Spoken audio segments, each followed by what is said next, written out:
A very good morning to the students.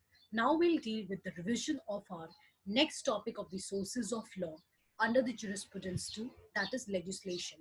As in the online lecture, we have covered the sources of law 1, that is the custom. Now we'll deal with the next topic of the sources of law, that is legislation, wherein we'll discuss about the definition of the legislation given by various jurists, the classification, or you can say the kinds of legislation. Then we'll discuss about the delegated legislations, then the advantages and disadvantages of legislation with the relevant case laws. So let's begin our lecture. First of all, it is necessary to understand that from where the term legislation has been derived. The term legislation has been derived from two Latin words, legis, which means law, and latum, which means to make. Thus, legislation means making of law. It may be defined as proclamation of legal rules by an authority duly empowered in that behalf. Now, thus we mean that legislation simply means making of law. Now, according to Bentham and Austin, legislation signifies any form of lawmaking. The term legislation the term legislation should, however, be restricted to that process of evaluation which consists in formulation of making the rules by an authority who has been appointed by the Constitution. So, according to Bentham and Austin, the term point was that the term legislation means rule making or lawmaking. So, these lawmakings are being formulated or made by an authority who is appointed by the Constitution for the purpose. Next is Gray. Gray defined legislation as formal utterances of the legislative organs of the society, which means the formal utterances of the legislative organs of the society, which means whatever the legislative organs of a society utter or say, that is the legislation.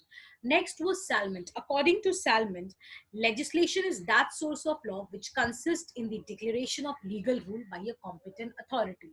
So, legislation is that source of law which consists of a declaration of a legal rule by a authority, which means a competent authority declare a legal rule, that is legislation. So, in order to summarize all the definitions given by various jurists and the term from where the legislation has been derived, we come to a point that legislation simply means the rule of or the making of law by a competent authority, and that authority has been given power under the Constitution for that purpose. This is the simple meaning of legislation as a point of view of defining the term legislation. Now let's move on to classification of legislation. When we talk about classification of legislation, there are two kinds of classification of legislation: supreme legislation and subordinate or delegated legislation. Now, when we talk about supreme legislation means the competent authority who has given being powered by the Constitution to make the laws. That is, the legislative bodies which have been given power to make the law is the supreme legislation. Okay. Usually, the legislature enacts a law covering all the principle and policies which are in the matter taken to be the government. For example, legislation is also known as skeleton of an act by providing the names, object, etc. For example, Indian Penal Code or Companies Act or Indian and Export Act, these all acts are passed by a supreme legislation, which means the competent authority who has made the law. Now, when we talk about subordinate or delegated legislation, which means apart for the legislative organ who is authorized to make a law, sometimes due to the want of time or due to technicality, they are not able to make the laws. So now this power is passed upon to the executive, and the executive made law is known as subordinate law or delegated, which means the legislative organ, the competitive legislative organ, has subordinated its power or delegated its powers to make the law to another competent authority, and that law made by the competent authority would be known as subordinate legislation or delegated legislation. Let's discuss delegated legislation in detail now. Now, when we talk about delegated legislation, it simply means the law which is made by the executive under the powers and which has been delegated to the uh, executive by a supreme legislation authority. Now, the term delegated legislation has two senses, or you can say it has two meanings. It means exercised by subordinate agency of the legislative power delegated to it by the legislature, or subsidiary rules themselves which are made by the subordinate authority in pursuance to the power conferred to it by a legislature. So the point is that it means exercise of a power which a subordinate authority would do once that power has been delegated to him by a legislation, supreme legislation, or subordinate rules which the subordinate authority will be made once the power is given to it by the legislation. So in India, subordinate legislation converts the idea that authority that makes legislation is subordinate to the supreme legislation. Now, subordinate legislation is further classified into another classes.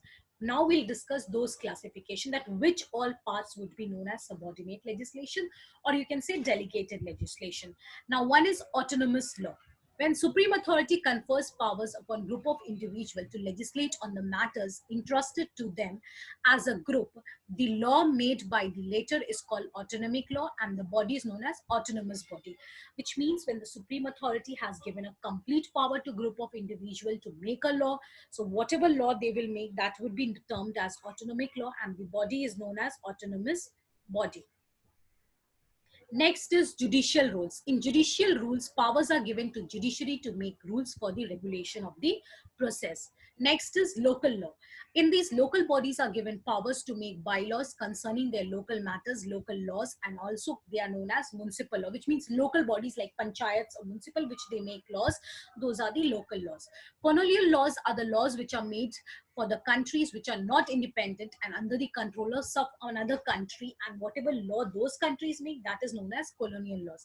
The laws made by them are subject to supreme legislation of the state under whose control this is called subordinate legislation. Now, when we talk about last one, executive made law, which means a government consists of three organs: legislative, executive, and judiciary. The function of legislative is to make law, judiciary to administer justice or to interpret law, executive to execute law and run administration. Now, sometimes this executive organ, apart from this responsibility, an additional responsibility is given them to make a law, which means a power is delegated upon them by a supreme legislation to make the law, and that is subordinate or legislation, or executive made legislation, or you can call it as a delegated legislation. Now let's move on to what are the reasons for delegated legislation. Obviously, executive is not the supreme authority to make the law, as the legislation has the powers under the constitution to make the laws. But now when executive is being given powers to make the law, there might be some reasons for which they are compelled to make the laws. Those reasons we'll discuss it here in detail. The number one reason is want of time. Sometimes parliament are very much busy in framing rules, principal departments, that they are, due to the lack of time, they are not able to fill in all the details appropriately, and this want of time caters them to subordinate their powers to the executive. Next is technicality of the matter. With the progress of the society, things have become complicated and technical. Now, all the legislators may not know them fully, and hence they cannot make any useful dimensions. Therefore, in framing these policies, it is necessary by the government to look into the technicalities of the power, and that is why they delegate the powers to the executive to make the laws. Next is emergency. During the time of emergency, quick and active decision need to be taken place. So sometimes delegated legislation perform in the case of emergency. Next is flexibility. To adapt the law according to the future contingency, to adapt the law according to the changes which are taking place into the society, it is necessary to establish an efficiently and effectively law to give the power. And that legislation is given in the hands of the departments of, that is, executive. Next is in the case of local matter.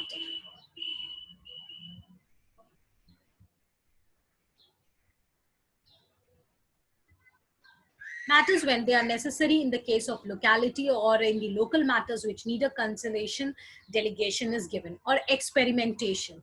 Sometimes when an experiment is needed to suitable to the changes into the society, delegation is necessary.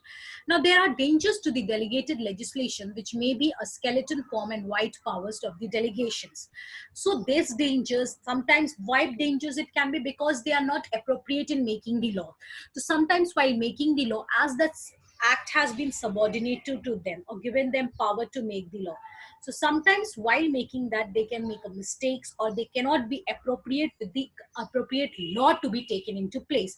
So that can cater a danger into the law made. So there are safeguards against this danger to the delegated legislation, and these safeguards are: number one, parliamentary control. The act containing provision for making rules shall be laid on the table of the legislature, and rules shall be made on the table before 30 days period from the date of the publication. With that, the modifications would be done by the House. Next is judicial control. Judicial control exercise effective control. Delegated legislation will be ultra vires if it goes beyond the public policy or the basic policy. So which means once the executive have made the law before 30 days of its publication, it can be taken up into modifications. And judicial control means that it cannot go beyond the public policy. The delegated legislation, that means the subordinate authority who is making the law, has to make the law within the limits of the powers. Now let's discuss what are the advantages of legislation over precedent. What are the advantages of precedent over the legislation? As we know that legislation is an important source of law. Why? Because it is the way through which the law has enacted. It is the power of making the law. So it let us know that how the law has been made, with all the consequences and with all the relevant policies, principles. And precedent are the judicial decisions which are necessary as a source of law. So there might be some advantages of legislation over the precedent, or precedent over the legislation. So now let's discuss them in detail. Legislation has an abrogate power, which means that it can create or make a law. For the most another important, whatever legislation made, those laws are consistent, coherent, and definite in nature, and clear and understandable. Thus, the law made by judges are redeveloped from the decisions taken precedent. So it is every time restricted in according to the case law that has been formed, and according to that, the formulation and foundation or application of the law is being done. But the legislation is the abrogate power which makes law according to the existing changes which takes place into the society. So that is the point, that legislation is more important advantages than precedent. According to Salmon, he said that case law is a gold in the mine, a few grains in the precious metal of the tone, whereas statute law is the coin in the realm of ready of use, which means case law is a golden mine. Sometimes within the ambit of the old cases, we find the precedent and then we establish the law. That is why precedent is an important source of law, and it is said that it is a gold mine. But the legislation is the that coin which is ready always for an immediate use. Sudden amendment need to be changes in the society, we can make it through the legislation.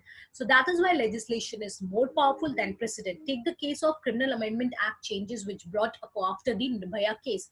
So that is wherein the legislation has acted as a coin in the re-arm ready for an immediate use. Next is advantages of legislation, advantages of precedent over the legislation. If we talk about advantages of precedent over the legislation, there are two concepts: better ethical conduct and flexibility. Now, if we talk about Dicey, Dicey says that morality of court is higher than the morality of politician. It is because the legislation is generally the product will of the politicians, who might be affected, who might be have some another aspects in order to make the law.